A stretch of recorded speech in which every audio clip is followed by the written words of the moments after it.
going to do it a little bit differently on today. Under construction. I promise you, come tonight, you're going to get the word that you want to. But to this morning, we want to do something absolutely practical that I think is going to benefit every single individual that is in here. It doesn't matter where you're at. It doesn't matter at what direction you're taking. I believe is going to be relevant. So relationships under construction. Somebody say relationships under construction.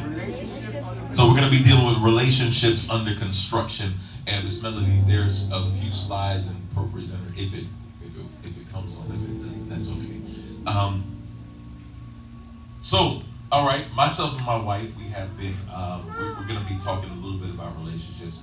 And I know y'all look at us, and when you look at us, you say we married. Some of y'all singles. Anybody single in here? Lift up your hand. All right, all the single folks. All right, if you're married, lift up your hands. Lift up your hands. Okay. Woo. All right. If you're in between, you just don't know, lift up your hands too. All right. So you're somewhere. You're somewhere in between. Hey. You gotta ask a question nowadays. We're gonna look here. For those of you who don't know, myself and my wife, we've been married for how many years? 18. I just wanted to test to see if she's gonna get it right. Somebody make some noise. 18 years we have been married. Okay, so today we're gonna be speaking about 3 different sections of how we got up here to be married. We're gonna be talking about singleness.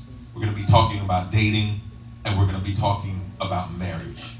All right. So we're gonna talk about singleness. We're gonna talk about dating, and we're gonna talk about marriage. We want to talk about this because we believe that each section is going to apply to somebody that is in this room.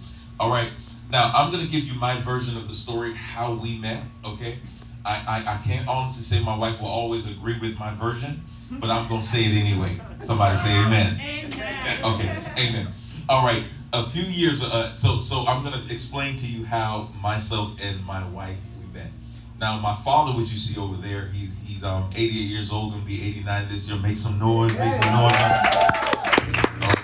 Back in the 1950s, he moved to the United Kingdom from Jamaica, and I hope I have the story right, Dad. But they had something during the time of the 1940s and 50s called the Windrush.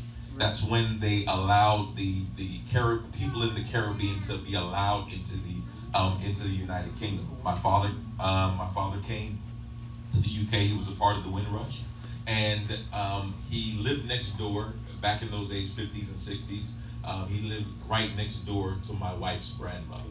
Okay, so it goes all the way back there. Now, I was 13 years old when I went to go visit my older brothers and sisters for the first time. When I went to visit them, I went ahead and I saw at that moment in time, I saw this beautiful young lady at the age of 13 years old. Now, some of y'all saying, what is his eyes doing? You know, if the old school people that say you need to be in your books. but at 13 years old, I want to help somebody who's around that age. But at 13 years old, I saw this young lady, and I thought to myself that she was a beautiful young lady. She didn't know she wanted me, but she wanted me. I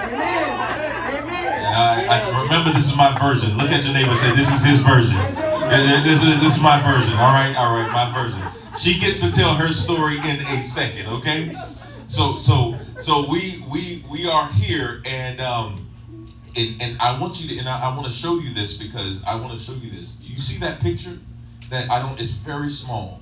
But if you see that picture, you will see a picture of her brothers and her sister are there to it's my left. Yeah, it will be your left as well. And to the right, you would see a picture of my mother and father, of my mother and father and me. My mother and father. Now remember this. I think it's important for you to understand this. Because that same picture that you see, my wife was looking at that picture all the years before she met me. Didn't know who I was, didn't know we were going to get married. I think this is important. Remember, I just told you, when I saw her, she saw me. She wanted me, but didn't know she wanted me. Oh, y'all. So this is important. This is important to the story. Somebody shout, this is important to the story.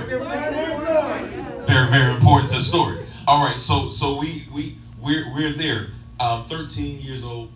All of a sudden, a few years passed by. My brother was getting married. I believe it was 2001. He asked me to be his best man. Now we lost contact with one another from 13 all the way to 18 years old.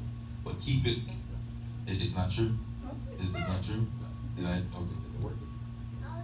So you called me. Remember that time? Did I call you? Yeah, you called me once. Yeah, you called me once. Remember, she wanted me and didn't know that. all right. Go ahead. It was a random call. Random. I think it was probably when I was about 16, and Ryan called and he says, "How you doing, ma'am?" I'm like, "Who is this?" He goes, "It's Ryan." I said, "Ryan? Who's Ryan?" He goes, "Ryan." I was like, "Oh, okay, Ryan." And I didn't even know what to say to him. He goes, "How are you?" I said, "I'm fine, I'm doing really well." And he said, "That's really great." And the conversation lasted about 5 minutes. I was like, what was the point in that call? But anyway. What she don't understand is I was dropping a seat. Look here, look. All right. Come on, I'm preaching already. If y'all waiting for tonight, it's right now. All right. So you need to. So I called her, and when I called her, okay, lost contact. Well, I didn't call her. You know, we get up to things in between times. And when I went to my brother's wedding, and instantly I became his best man, that's when I saw her again. I saw her. I said, hey. When I saw her, she looked at me, and I looked at her, and she knew she wanted me. Right. Remember, I told you this is going to be the very most important part of the story. And from that moment, she said, "Let's go out and go get something, play pool." That's Can I jump in? Yeah, you want to jump in? Okay, so when I saw him, this is what I saw. Imagine I'm 19 years old. At that time, I had left church because church was boring. I'm just going to be very straight with you. And I kind of wanted to pursue my own thing, which obviously God turned me around. Didn't last very long. However, I walked in the room and I saw Ryan sitting there. He had this big, baggy, grey suit on. He'd just come from I think church. it was Stacey Adams. And he had his Bible in his hand at the side of the chair. I'm like, this guy's 19 years old in a big old suit and a Bible in his hand, and it's 5 o'clock in the afternoon on a Sunday. Church is finished. It's not like we're waiting to go to church. Church is finished. I'm like, no, something's not right with this guy at all. Like, who does that? And I just thought, no, he's not my type at all. I just was not interested at all. However, I'm your type now. However, we went. Carry on. So, however we went, she saw me. She saw the Bible. You know, I had to bring the glory of the Lord with me. Right. You know, she didn't understand all the steps that were being taken. And so here we are. So we went. She said, "Let's go ahead and play. Let's go ahead and play some pool." So we went to play pool. All of a sudden, I don't know how it changed from pool to going to the movies. And when we went to the movies, you know me, I tried to put the hand. Yeah, these type things. You know, I had to stretch a little bit, and then we went ahead and we just sat down, we talked, and I end up leaving, and I thought to myself, and it's crazy. This is so crazy, and this is the serious part about it. When I went back and I got off the plane from London Heathrow, I flew from London Heathrow and I went to Miami and I got off the plane. I heard God said, "That's your wife." Now this sounds crazy because a whole lot of people will go to people up in church and say, "You my husband, you my wife," and all that type of stuff. Yeah, you might have met somebody, you don't look at them right now. But the reality of the situation is that sometimes we can get that, and sometimes you're trying to determine, is this really God? You know what I mean? Because is this, look like he's discerning already. But you like, is this really God? Because if I may be honest, many of us have had moments where we said this person is from God, and it didn't work out the way it was supposed to. Amen. And we sat down to ourselves and say, It's one of those things that I didn't want to get this wrong, but when I got off the plane, my mom said to me, I'll never forget the day. She said, Ryan, I heard about this girl. I said, what did you hear? Because now, anytime my mom hears about something from me and my brother in a relationship, she's like, no. So my whole life, I've heard, like, I don't know if any of y'all ever been there, but I've just heard no, no, no, no, no, no. To the point I used to forget about her no's and go into my own yeses. So it was one of those things where when she said to me, she was watching, I never forget, she was washing up dishes, and she said, Ryan, I don't know what it is, but I think this young lady is for you. Now, this is the first time I heard it in a very, very, very long time. But I already thought in myself, man, this is for me. And I'm gonna do some teaching because I need you all to hear this, but I want to give you the background story of what's happening. And you know, I called her for her birthday. When I called her for her birthday, you know, I did one of them little things, and I know this is kind of corny, and I know this is cheesy, but I asked a question. I said, "Will you be my girlfriend?" That's when why was the all delayed? But so it is, and it sounds corny, you know, but for something said to me, I need to give the purest form of not trying to throw game, but I need to do the purest form of can we be together? And ever since that day, you're talking about we dated for 2 years. But before I get there, I think this is the part I want to do because we're going to deal with singleness, dating, and we want to deal with marriage. Can I ask you a question, Pastor Jamie? What was singleness like for you before we even got together? Do you know what? I think singleness for me I found it a little bit challenging because I was always focused on looking at my friends and looking what they had and not appreciating where I was at. And I needed singleness at that time because I was working through a lot of things emotionally. And sometimes we can rush the process and not realize that God is actually trying to work on us. He's trying to take us to a certain place. There's things He's trying to resolve in our hearts, in our minds, in terms of probably our insecurities, our spiritual walk, just where we're at as well. And I think that's where I rushed the process. And I'll never forget the time I literally sat down with my mom. She's passed now. I sat down with my mom and I cried and I said, Mom, all my friends are in relationships. And it's not that all my friends are in relationships, all my friends have kids. Mom, all my friends are in relationships and I'm by myself and nobody wants me. And I was crying, I was really crying. And she says, Jay, if you want it, pray and ask God for it, but prepare yourself for it. Now, for me, that was a very, very deep statement because one of the things I had to realize and understand was, okay, well, if I want to be a wife, I need to learn how to be a wife. What does it mean to be a wife? What responsibility does that take up? So one of the things I did was I started preparing. So I started reading books about being a wife. I started researching about being a wife. But I also started to research about how to create a home.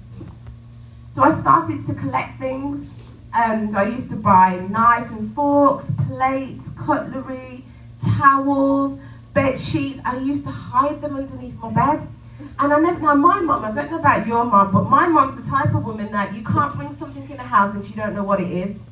Even if you bring it in and she hides it, she's going to look underneath your bed because she wants to know everything that comes in her house. So my mum looked underneath my bed and she says, are you moving out? I said, no, Mum, I'm not. And she goes, well, what's going on under your bed? It looks like you're either moving out or you're opening up a shop. I said, no, Mum, I'm just preparing to be a wife. She said, okay, well, you need to go and sort out that washing in the corner. And I was like, okay, Mum, I said, it's a work in progress. I'm not there yet. But I had to kind of work on myself. So singleness, to answer your question, I found singleness very challenging. I wanted to rush the process, but not realize that God was actually working on me. And then at the point of that, because I got married, some of the things that I believe that God was trying to deal with when in my singleness, I had to deal with being married. And unfortunately, you had to deal with it too. That's important, but we'll get into that in a second. I think singleness for me as a man during, you know, trying to grow up. First of all, you had peer pressure. You had everybody, you know what I mean, having a girl. You had all the guys throwing game, things to that degree. And you found sometimes to be in a place of singleness, sometimes your environment didn't allow you to enjoy singleness. It made you feel pressure, like being single ain't cool. Being single is not the thing to do. And one of the things I had to learn along the way, and I'm not saying I got it perfect, but singleness is not a jail sentence. Singleness is a gift. It's a gift that God gives you, and the one thing I need many of us to understand, singleness is something that God has given us to begin to know ourselves, to know who we are, what we're about, to make sure and realize that everything in us, because one of the things that I'll get to when it comes to marriage is that if you, and my wife said it, if you don't deal with yourself in singleness, you're going to deal with yourself in marriage, but times two. You have somebody that is walking with you, and it can actually bring weight in the relationship. So a lot of times we're trying to rush the aspect. I don't want to, I don't want to stay here. I don't want to be single anymore. You know what I mean? I'm 55 years old and I'm still single, and you know what I mean? I'm still operating and going in this direction. And you're thinking to yourself, like, look here, I know the pressure is on. For women, it might be a level of you're thinking your biological clock. For men, sometimes men, we'll extend it a little bit longer, but then there's a part of us that really wants to be in an environment that we're at home with somebody. We can walk with them, we can share, because it doesn't make sense that sometimes you even have all this money and you have nobody to share with. Or you go into the movie. It's great to go to the movies by yourself, you know what I mean? But after a while, you want to be with someone. But there's nothing wrong with wanting to be with someone. But it's also understanding that being in a place of being single is such a gift that you get to know who you are, what you're about. You get to analyze yourself. You get to realize what you don't like about yourself that you don't want to bring into a relationship. Because there's a whole lot of things we don't like about ourselves, but we're willing to afflict somebody else with in a relationship, where we know that there are problems that are happening from our past that we are trying to be quiet about, but it will slip out in marriage. Matter of fact, it will leak. Matter of fact, it will bleed into your relationship. You know what I mean? Some of the things that some men and women have daddy issues, that they never had the opportunity to really be at a place with their mothers and with their fathers, where what I would say it's that it's so much damage. That's the word. So much damage, so much scars, so much things that they've experienced. And I'll tell you, and I'm sure my wife can share this, that she went through a lot of situations with her father that weren't rectified and spilled over into our marriage, and caused, I would say, the first year of our marriage became challenging. But we're not getting to marriage yet. But let's speak about your singleness and your relationship with your father a little bit. Yeah, I think we didn't really have the greatest relationship, in the sense we just didn't have a great relationship. So I think my relationship with my father was very challenging. So I didn't really understand a man's love at that particular point. So it just happened that at that time, my grandfather, he always used to bring us to church on a Sunday. And my grandfather was he was the type of person that you could sit down, you could talk to him, you could tell him pretty much everything. So my relationship in terms of a father figure came from my grandfather. So he was the person that literally, as a young woman, I latched onto, and he would just tell me stories of his past. And you know what it is? I just want to say this to people. Sometimes we hide the things that we've gone through in our past as shame, but what we don't realize is that the things that we've gone through can really help the next generation. And we hide it, and I'm sorry, the older generation are very guilty of doing this, is that, we hush, push it underneath the carpet. But what we don't realize is when you sit down and talk to somebody, and be, especially a young person, just say it real. Look, what you're going through, I had the same challenge when I was growing up. I'm telling you, it means life. My granddad told me some stuff about his past, and I'm telling you, it's like granddad. But at the same time, it helped me to understand how life works. He helped me to understand in terms of how relationships work. Come on, what 17-year-olds can have a relationship with their granddad where I can tell him I've got a boyfriend, granddad? Come on, not many people can do that. But then at the same time, he was able to talk to me about that relationship so I could feel confident to say, Granddad, is this right?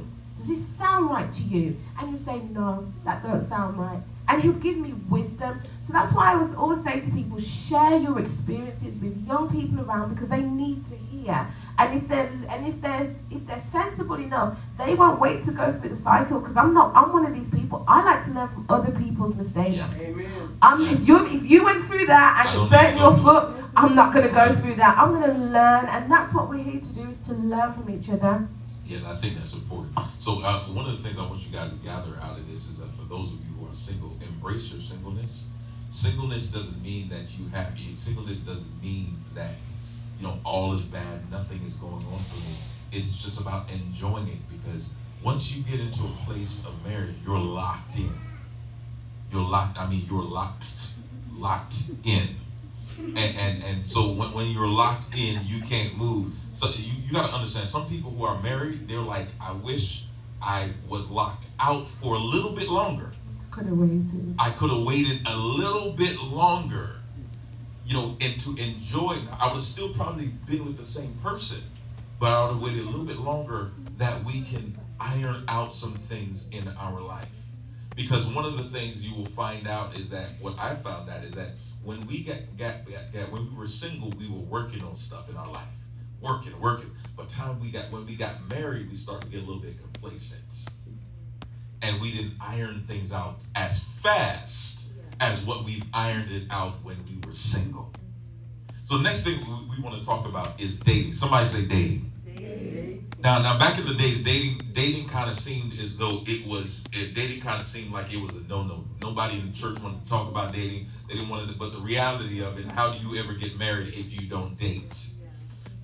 So it's about one of the things I realized is that when I was dating, we had a long distance relationship when it came to dating. I saw my then to be wife only four times, twice a year, so 4 times in 2 years.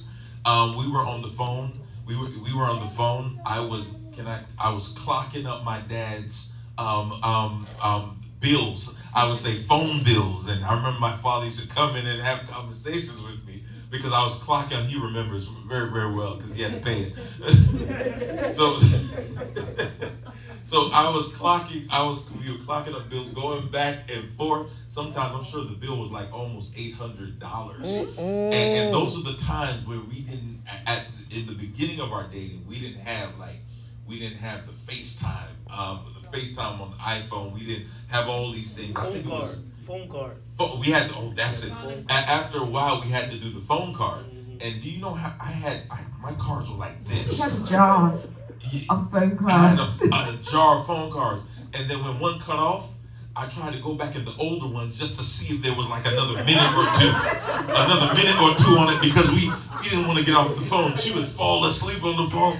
Now this is a 5-hour difference between London, Birmingham, England, and Fort Lauderdale. There's a 5-hour difference. So she was falling asleep and everything to that degree. Then came this is all during our dating process. Then came the invention of Skype and Yahoo Messenger. We were still on ADSL. Anybody remember ADSL when you got the internet, you plugged it in? We were even on AOL, dial up, and when you plug it in, it went and it was doing the whole type of stuff as you were dialing up. So we were doing that. And we were looking at one another. Now I was calling her. It was about, say if it was about 10 o'clock at night. It was about 3 o'clock in the morning. All right? I want you to know deception at its greatest level. I'm about to tell you. Plan the call. I called her. Now when I called her and we saw each other on video, it's 3-4 o'clock in the morning. My girlfriend then wakes up with eyelashes and makeup, and the hair was galore. And I said, my God, is this what God is giving me? I said, it was I saw all of this, and it was drawing me. I was like, yes, Lord. I said, this is going to be the best thing since sliced bread. Because if she looks like this at 3, 4, 5 o'clock in the morning. So what happened that night? She said, I'm going to call you at 3 o'clock. I said, 3 o'clock? I was like, no, that can't happen. So anyway, I thought, let me just do this. And I'm going to go to bed, but I'm not going to go to bed. You know, you just lie in your bed. So I thought, let me just do my hair, my makeup. And I literally lied like this. Literally lie like that. And you know when you're not sleeping, but you're sleeping kind of thing, but you're kind of awake? And I thought, there's no way. We're still in the process. I'm sorry, you can't reveal everything straight away as far as I'm concerned. So I thought, we're still in the process, so I'm going to make this thing look good. So honestly, when he woke up, I was like, oh gosh, I'm so tired. And he goes, wow, this is how you always look. I said, yeah, something like this. But he was like, babe, you look so good. I said, thanks. Just wake up like this. It was absolutely crazy. And, you know, and let me tell you, and let me say this quickly, I think it's so important. During the dating process, dating is for the purpose of collecting information.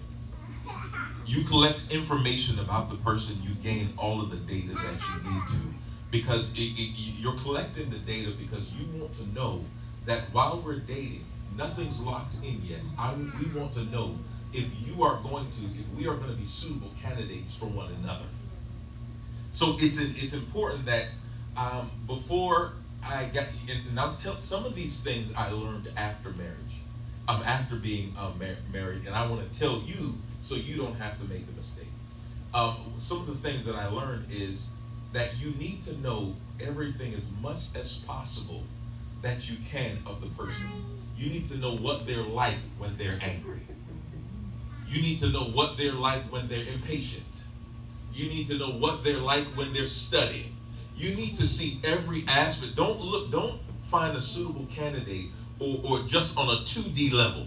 You need to find them on not even a 3D level, on a 4D level. If you ever been to a 4D cinema and theater, it means you get a 3D experience, but you also get a 4D experience with all of the water and all of the winds, the animals. I want to know every act because the smell, the aroma. I want to know everything about you before we meet. I need you to pass gas before we get married. I need you. Y'all ain't hearing what I'm trying to say. You need to know. We need to know everything about one another. There needs to not be any surprises. No, somebody shout out no surprises. No surprises. No surprises. We want to know everything because marriage by itself is already challenging within itself. But we want to know at this point, we may not be able to see everything. But if we can see a good portion of one another on a mirror level, then we can, I can say honestly, well, and I'll say this, and I hope this is true what I'm about to say. What you see on a Sunday is what you're going to get from me in the day, in the midweek. I'm the same at home as I'm the same here. I don't ever want to be, I didn't want my wife to ever see me, I'm different at home and I'm somebody else when I come to church. Would you say that's true? That's true. That's one of the things I can really say about my husband is that what you see is what you get with him, and the way he talks to me now is the way he talks to me at home. And don't get me wrong, we have our moments where, you know, the tone will slightly deepen, and that's when he wants to exert his authority, and mine will raise because the emotions have taken over and I've become more passionate. But we try and make sure that we maintain that level of respect for each other at all times. We believe as a couple that, and one of the things we've always done from day dot is that we believe in setting the environment, the atmosphere in our home. So every time, especially when we was back in the UK, when people used to come into our home, they would say, gosh, your home is so peaceful, I don't want to leave, I want to stay. And that's the job that we have. It's about working together as a team to create that atmosphere in our home. But that shouldn't just be done until you get married. That's the process. It has to start happening from before. So there was work that I was doing before I got married, and likewise with yourself. And in the dating process of when we were dating, I made sure that I always try to be as consistent as possible, because consistency is very, at least I think from a man's point of view, to a woman's point of view, is very important, so she can see the consistency in me. You know what I mean? I let her know from the beginning stage. She knew I was a dreamer. She knew it wasn't a surprise to her that I was a serial dreamer. entrepreneur. I'm a serial entrepreneur. All right. Serial. Yeah, I'm literally. I let her know this is me. So I remember one time, I think things got very passionate. My wife got very emotional with my endeavors, and you know, we like this. Anyway. and when she got really emotional, I said to her, and I looked at her, did I not give you my full self before we got married? Nothing I did not come as a surprise, because I wanted her to know this is me. I'm going to make sure we're going to make it. I'm going to make sure you're going to live in the biggest house. I'm going to make sure you get the best cars. I'm going to make sure I'm going to make it. There might be a delay, but I'm going to make sure you get it. And I did say, and I was very open in the complete process, because I think it's important. The dating process is a moment where you get to find out, will this be a ride or die? Or will this be a moment where you just want to get married, and when we get married, you want to change things up? Because I want to give you a pre-warning. Anybody ever met somebody nice until y'all got locked in? And the one thing I'd say is the red flags. Many people, we see so many red flags and we ignore the red flags, and we want to think, okay, well that will change, you know, that person's going to change as a result of that, or this will not happen, or so forth. And we've got to believe, sometimes when people tell us something about ourselves, not only